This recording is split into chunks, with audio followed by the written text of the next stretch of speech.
पुन्हा एकदा आज या ठिकाणी विद्यार्थी मित्रांनो, आपण आजच्या या विभागामध्ये आंतरराष्ट्रीय अर्थशास्त्राचं महत्त्व आपण अभ्यासणार आहोत।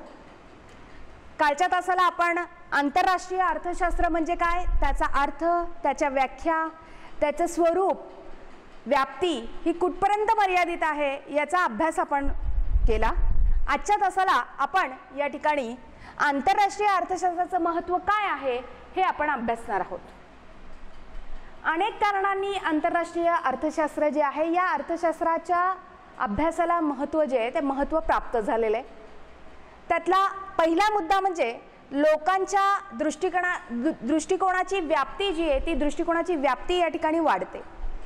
आता लोकांच्या दृष्टिकोनाची व्याप्ती वाढते याचा अर्थ काय, तर आंतरराष्ट्रीय अर्थशास्त्राच्या अभ्यासामुळे लोकांना दृष्टिकोन अधिक व्यापक आणि विशाल हा बनलेला आपल्याला दिसून येतो। लोक संकुचित विचारामधून बाहेर पडतात। श्रीमंत देशांमधील कृतींचं अनुकरण हे गरीब देश करायला लागतात, मात्र ते देश त्या विकसित देशांवरतीच अवलंबून असलेले आपल्याला दिसून येतात। म्हणजेच या आंतरराष्ट्रीय अर्थशास्त्राच्या अभ्यासामुळे किंवा जेव्हा आंतरराष्ट्रीय व्यापार सुरू होतो, आंतरराष्ट्रीय अर्थशास्त्र जेव्हा लोकांना समजतं तेव्हा लोकांच्या दृष्टिकोनाची मर्यादा जी आहे ती वाढते। म्हणजेच लोकांच्या दृष्टिकोनाची व्याप्ती जी आहे ती व्याप्ती वाढलेली आपल्याला दिसते आणि त्या दृष्टिकोनातून मग आंतरराष्ट्रीय अर्थशास्त्र जे ते महत्त्वाचे ठरताना आपल्याला दिसतं। दुसरा मुद्दा जर आपण बघितला तर वृद्धी व विकास होतो।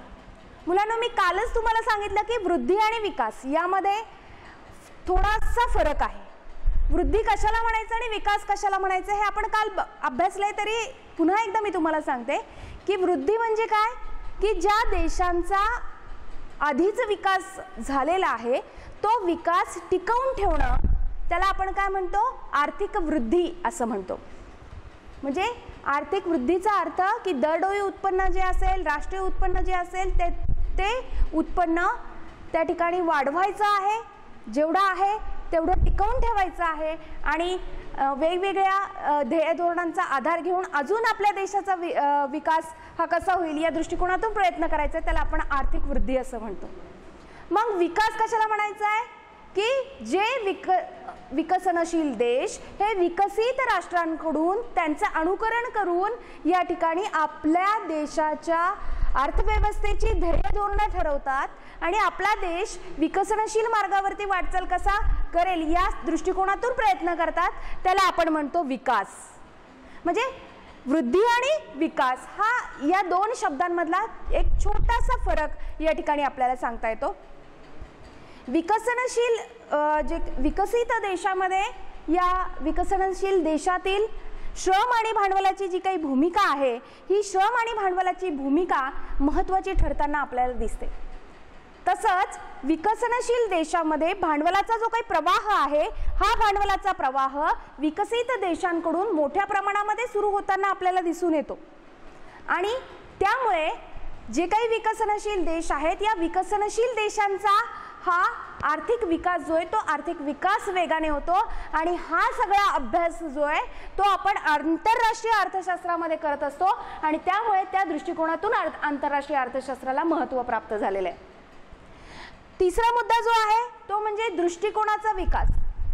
आपण पहिल्या मुद्द्यामध्येच बघितलं की आंतरराष्ट्रीय अर्थशास्त्रामुळे लोकांचा दृष्टिकोन जो आहे तो लोकांचा दृष्टिकोन बदलतो, त्याचाच आधार घेऊन दृष्टिकोनाचा विकास हा एक नवीन मुद्दा आपल्याला या ठिकाणी अभ्यासता येतो की आंतरराष्ट्रीय अर्थशास्त्राचा जो काही अभ्यास आहे या आंतरराष्ट्रीय अर्थशास्त्राच्या अभ्यासामुळे राज्यकर्ते आणि अर्थतज्ञ जे आहेत या अर्थतज्ञांचा जो काही दृष्टिकोन आहे हा दृष्टिकोन आंतरराष्ट्रीय बनलेला आपल्याला दिसतो। त्यांच्या ज्या काही आर्थिक समस्या आहेत या आर्थिक समस्या सोडवण्याच्या दृष्टिकोनातून उपयोग जो आहे तो उपयोग झालेला आपल्याला दिसून येतो। म्हणजेच उदाहरणार्थ जर तुम्हाला सांगायचं झालं तर दारिद्र्याची जी काही समस्या निर्माण झालेली असेल ती दारिद्र्याची समस्या सोडवण्यासाठी जगाने एकत्र येऊन या ठिकाणी त्या दारिद्र्याच्या समस्या ज्या आहेत त्या सोडवण्यासाठी ज्या काही उपाययोजना केल्या जातात त्या उपाययोजना या आंतरराष्ट्रीय अर्थशास्त्रामध्ये अभ्यासल्या जातात आणि त्या दृष्टिकोनातून या ठिकाणी आंतरराष्ट्रीय अर्थशास्त्राला महत्त्व प्राप्त झालेलं आहे. हा झाला तिसरा मुद्दा. चौथा मुद्दा जो आहे तो म्हणजे राष्ट्रविरोधी धोरणांची निरुपयोगिता. आता राष्ट्रविरोधी धोरणांची निरुपयोगिता म्हणजे नेमकं काय? तर आंतरराष्ट्रीय अर्थशास्त्रामध्ये विरोधी आर्थिक धोरणं जी आहेत या विरोधी आर्थिक धोरणांचा या प्रवाहांचा अभ्यास जो आहे तो अभ्यास केला जातो. म्हणजे उदाहरणार्थ एखाद्या अर्थतज्ञांनी एखाद्या समस्येविषयी एखादं विधान मांडलं किंवा एखादा सिद्धांत मांडला तर त्याच्या विरोधी त्यानंतर ताबडतोब दुसरा अर्थतज्ञ त्या ठिकाणी त्याचं प्रतिमान असेल, त्याचा सिद्धांत असेल किंवा त्याचं जे म्हणणं असेल ते त्या ठिकाणी मांडत असतो. म्हणजे असे दोन्हीही विरोधी विचार जे आहेत किंवा मतप्रवाह जे आहेत ते अर्थशास्त्रामध्ये आपल्याला अभ्यासायला मिळतात. म्हणजे कोणताही देश या ठिकाणी इतर देशांच्या विरुद्ध धोरण जे आहे ते धोरण अवलंबून आपला विकास जो आहे तो विकास या ठिकाणी साधू शकत नाही किंवा आपलं अस्तित्व टिकवून ठेवू शकत नाही. शेजारील देशाला या ठिकाणी गरीब बनवण्याचं जे काही धोरण आहे हे धोरण हे चुकीचं असल्याचं अनुभवावरून किंवा आंतरराष्ट्रीय अर्थशास्त्राच्या अभ्यासावरून दिसून येतं. जर देशाचा विकास करायचा असेल तर त्याला दुसऱ्या देशावरती थोड्याफार प्रमाणात का होईना हे अवलंबून राहावं लागतं. जगातील सर्व देशांशी आपले संबंध जे आहेत ते संबंध जोडावे लागतात. आंतरराष्ट्रीय व्यापार जो आहे तो करावा लागतो आणि तेव्हाच कोणत्याही देशाचा या ठिकाणी आर्थिक विकास जो आहे तो विकास होत असतो. म्हणजे भूतकालीन नकारात्मक विकासाची जागा आंतरराष्ट्रीय पातळीने घेतलेली आपल्याला दिसून येते आणि म्हणून त्या दृष्टिकोनातून आंतरराष्ट्रीय अर्थशास्त्र जे आहे ते महत्त्वाचं ठरताना आपल्याला दिसतं. हा जरा चौथा मुद्दा. पाचवा मुद्दा जो आहे तो म्हणजे आंतरराष्ट्रीय आर्थिक सहकार्याची गरज. आता आंतरराष्ट्रीय अर्थशास्त्रामध्ये अर्थशास्त्राची जी काही यंत्रणा आपण म्हणतोय ही यंत्रणा राबवत असताना सहकार्याची गरज का निर्माण होते बरं? हा एक प्रश्न कधी तुमच्या मनामध्ये निर्माण झालाय का? तर जगामध्ये वेगवेगळ्या देशांमध्ये अनेक समस्या उद्भवताना आपल्याला दिसतात. त्यांची सोडवणूक हा एकटा देश करू शकत नाही. त्यासाठी आंतरराष्ट्रीय आर्थिक सहकार्याची गरज ही नेहमीच निर्माण होते. म्हणजे आपण आता म्हणूया की आपला देश स्वावलंबी बनवूया, फक्त आपण आपल्याच देशाच्या वस्तू या ठिकाणी वापरूया, तर ते तितकं थोड्याफार प्रमाणात शक्य होऊ शकतं. परंतु जर आपल्याला आपल्या देशाचा आर्थिक विकास करायचा असेल तर त्याला विकसित देशांची जोड ही असावीच लागते.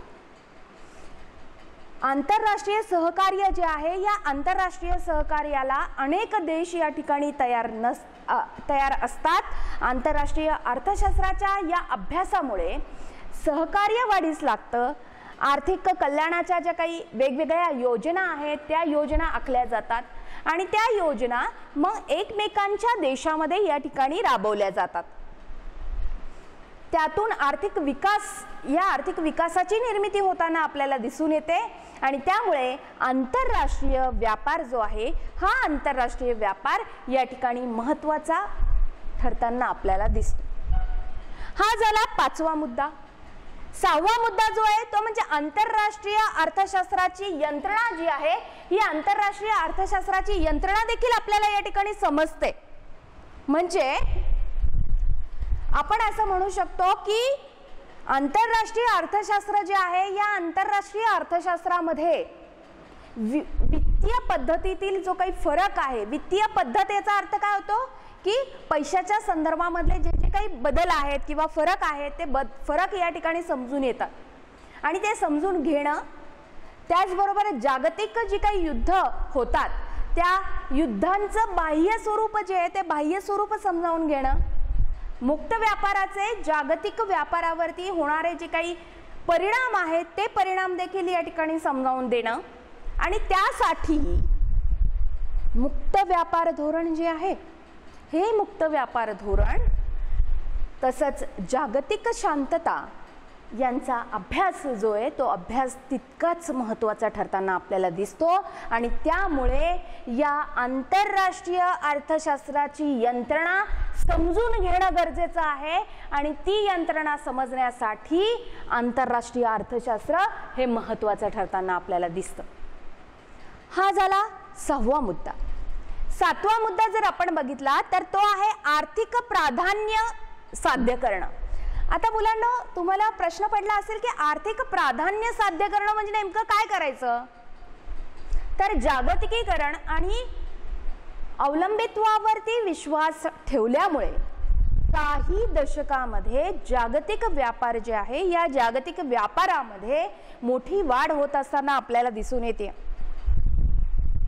1950च्या दशकामध्ये वस्तू आणि सेवा ज्या आहेत या वस्तू आणि सेवांचा एकत्रित जागतिक व्यापार जो आहे हा 55.2 बिलियन इतका अमेरिकन डॉलर इतका झालेला होता.